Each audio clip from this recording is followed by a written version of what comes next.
Greetings, esteemed viewer. I'm Trainer Nick, and welcome to me, talking about how I made my Sandstorm team. So, the very first thing I did, which is the first thing I do whenever I'm deciding to put a team together, is think, what sort of concept would I like to build this team around? This is the most important step because it is the driving force for what you are going to do for the rest of the team building process. So, I obviously decided to build a Sandstorm team. The very first thing I need to do when I'm building a Sandstorm team is think, how do I get Sandstorm active? And the answer's pretty obvious. You use either Tyranitar or Hippowdon, which both have the Sandstream ability, which sets up automatic sand for 5 turns. Or 8 if you're holding a sand rock, whatever it is. Keep in mind I'm talking about X and Y because that's the kind of format I'm playing in. Keep in mind also that it's going to be a team built for double battles rather than singles because that's what the current VGC format is. Doubles, VGC, 4-on-4.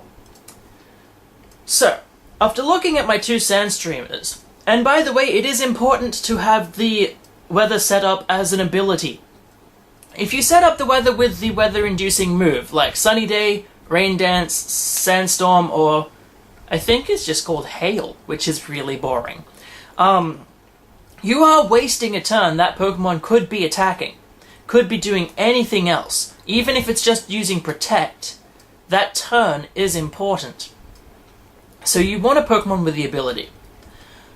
Looking at this team, I think it probably could be better if I used both of them. However, for the moment, I simply go with Tyranitar.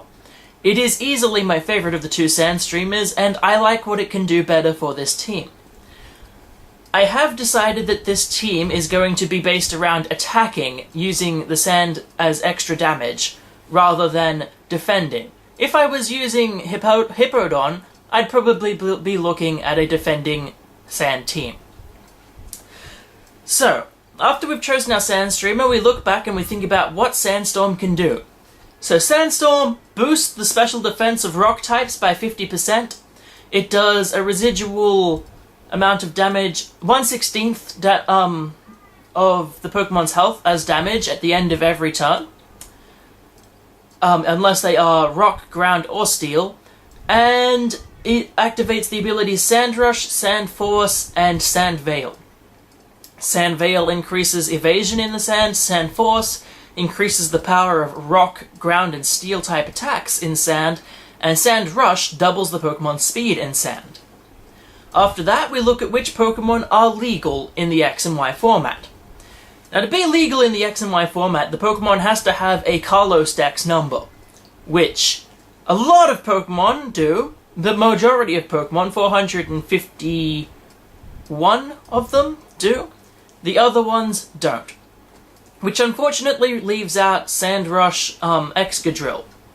It is a bit of disappointment because Sandrush Excadrill is amazing, but it's not legal. So, after that, we look at what else we have. We already have our Tyranitar, which we know we're going to use. And we look at what else can be used. We know that Sandstorm boosts the special defense of rock types by 50%, so what rock types can we use? Well, after looking at all of them, I've actually ended up with, using Aerodactyl and Barbaracle. Aerodactyl is going to function as a supporter for my team. It has okay bulk, especially with the sand boost, but it has survivability thanks to Roost. It also has the ability to set up Sandstorm in case Tyranitar dies, which happens a lot. And it can activate Tailwind, which is very important for this team. With Tailwind set up, every Pokemon I have has an extra 50% speed. It's as if they've all used a half of an agility, which is incredibly useful. It allows the Pokemon that have really good offensive capabilities but low speed to suddenly do a lot more damage than they would have been, which is especially important for one of the Pokemon that I'm going to be using on my team, and I'll explain later. It also has Rock Slide, finalizing its 4-move set. So, Rock Slide, Sandstorm, Roost, and Tailwind. So Aerodactyl sets up Tailwind, and then it sits there using Roost, Sandstorm, and Rock Slide, which is useful. After that, we have Barbaracle. Now, Barbaracle is pretty much on this team because he is really good at being offensive. His defenses are kind of lackluster, but under the right circumstances, Barbaracle can be an amazing powerhouse that tears through teams. It has the Tough Claws ability, which increases all of its contact moves damage by, I think it's 1/3. It also has the attack Shell Smash, which decreases both of its defenses, but increases its speed, attack, and special attack by 2 stages each, which is incredible if you can get it to work. Getting it to work requires some level of prediction, but it's not that difficult to figure out, especially if they're using an Aegis Slash. In singles, it's a lot easier. In doubles, it becomes a bit more of a liability because you have to work around getting that Shell Smash off, which can be easy depending on your situation.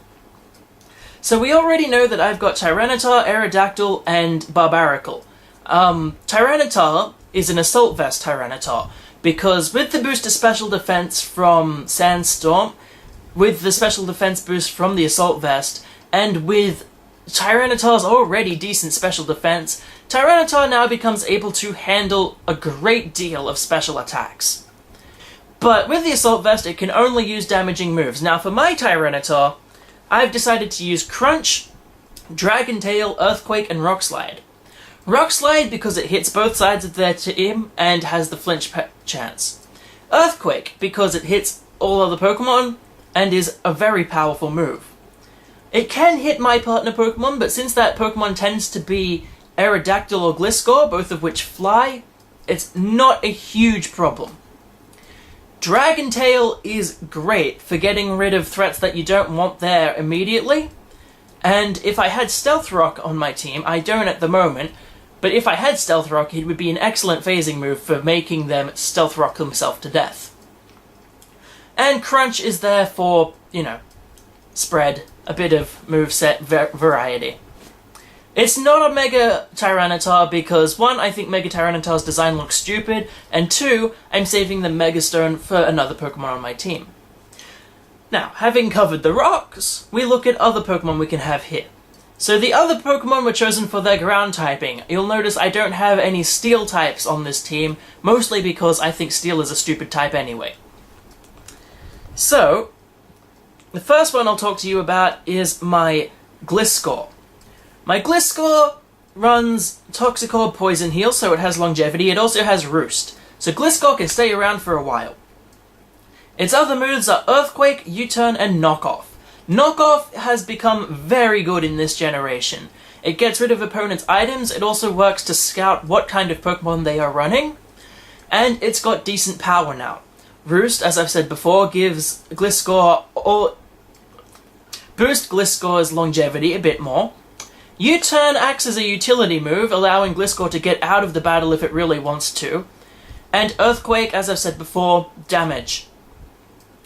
Gliscor's speed is already quite high at base 95, but with Tailwind, Gliscor becomes the fastest thing on my team except for Aerodactyl and this next Pokemon, which is my Garchomp.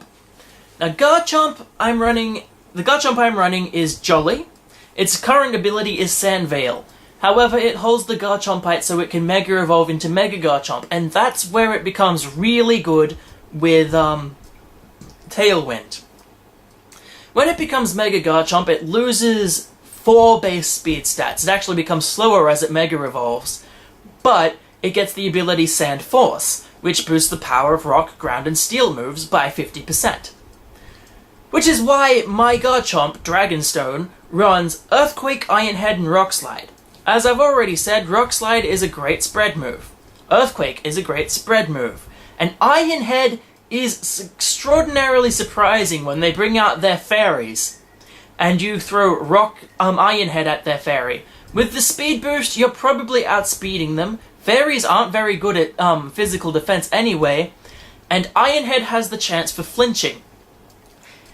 Also, 80 base power multiplied by 50% under sand. Is it 50? It might be only 30%, but either way, it is. It's only 30%, but either way, it is still quite powerful under sand.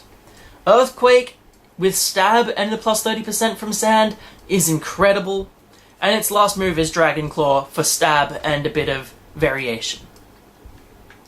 So, Mega Garchomp is a very important powerhouse on my team, and it does quite a lot of damage. The last Pokemon that I have on my team is my Nidoking, which of course, ground poison, and it has Sheer Force, which is an amazing ability, boosting the power of every move it has, pretty much, by 30%. Again, you can add Life Orb to that, which boosts it by another 30%, and Life Orb's recoil damage is negated by Sheer Force. Now my Nidoking is modest, because its move pool is really good for special attacking, and its special attack is actually not that far behind its physical attack. And it really doesn't matter with Sheer Force and Life Orb boosting it anyway. So my Nidoking is just there for a bit of spread damage. It can do Flamethrowers, Ice Beam, Earth Power, and Sludge Wave I've actually added to it, because Sludge Wave is quite useful. It gets the boost from Sheer Force and Life Orb, and it hits every Pokemon as well. Also, it has same type attack bonus, because Nidoking is also poison type. So, Nidoking gets to do a pretty good variation of damage to various things. So that's all the Pokemon on my Sand type team. As you can see, they've all just been chosen because they work well in the sand. If I was going to build a different Sand team, I'd probably make it cohesively around a certain theme. Like I've said before, you could make a very good bulky residual damage Sand team using Hippowdon, someone to set Stealth Rocks, and various other stall tactics. You could make it a bit more offensive by taking out the Pokemon that have defensive capabilities and just making it a hyper-offense Sand team, which also works. One thing I am very, very happy with is Rock Slide. Rock Slide is great. It hits both of the opponent's Pokemon. Most of my Pokemon have high attack, so it does pretty decent damage. It also has a 30% chance to flinch. Now this might not seem like much, but if both of your Pokemon are using Rock Slide, and remember I've got Tailwind up usually, unless I've been taunted, which speeds my Pokemon up so they can both tend to go first. You have Rock Slide, Rock Slide, Rock Slide, Rock Slide, which actually ends up having a 60% chance of flinching. What this means is that a lot of the time, if you hit both of their Pokemon with Rock Slide, they are going to flinch, and you are going to get a free turn out of it. Which is quite incredible. So I've come to really like Rock Slide on this team. If you want to see this team in action, I've uploaded a few battles with it, and I will see you next time where I talk about the next team I build, which is going to be a Rain team. Make sure you like this video if you did like it. If you didn't like it, please don't hit the dislike button, I'll cry a little, and you don't want to do that. Maybe you do. That's mean. Hit the like button. Comments down below, let me know what you think, let me know if you've got any suggestions, and make sure you hit that subscribe button so you can see more of these lovely, lovely videos. I'm here. I want you to subscribe. I want you to see more of me, because I'm an attention whore. Alright, seriously though, bye.